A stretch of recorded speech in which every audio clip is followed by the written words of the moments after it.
বন্ধুরা, চলো আমরা এখন রেডি হয়ে গেছি ওঙ্কারেশ্বর যাওয়ার জন্য।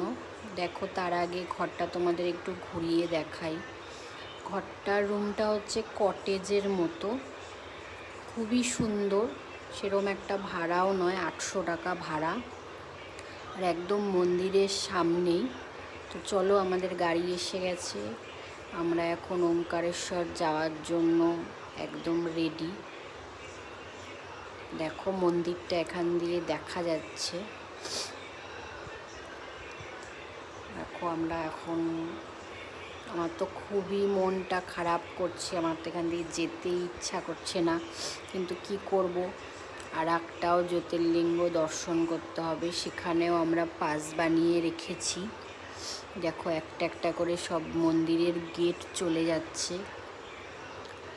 তো চলো, আমরা এখন উজ্জয়িনী ছেড়ে বেরিয়ে পড়লাম ওঙ্কারেশ্বরের দিকে।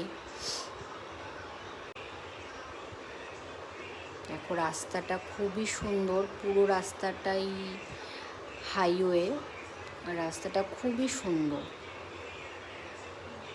দেখো, পাহাড়ের উপরের মধ্যে এই রাস্তাটা দিয়ে ইন্দোর যাওয়া যায়, খুবই সুন্দর। আর আমাদের ড্রাইভার দাদাও খুবই ভালো ছিল, ড্রাইভিংয়ের হাত ওর খুবই ভালো, আর খুবই সুন্দর চালায়ও।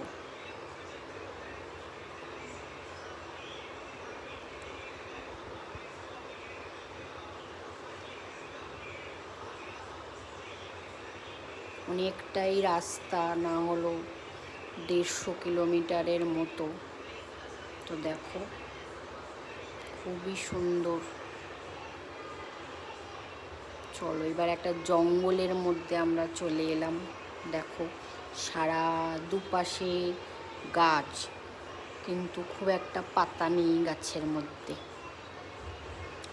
তো দেখো, এই স্যার ম্যাডামরা এখন ঘুরতে বেরিয়েছে, পুরো মিছিল করে, আমরা যেতেই পারছিলাম না। তারপর তারা সাইড দিল, তারপর আমাদের গাড়িটা বেরালো। দেখো কি সুন্দর, দেখেছো, পুরো মিছিল করে ওরা ঘুরতে বেরিয়েছে।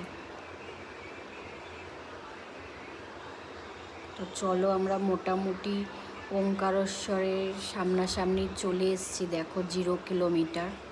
তো এরপরে আমরা কিভাবে দর্শন করব, কিভাবে সব কিছু করবো, নেক্সট ভিডিওতে তোমাদের দেখাবো। চলো।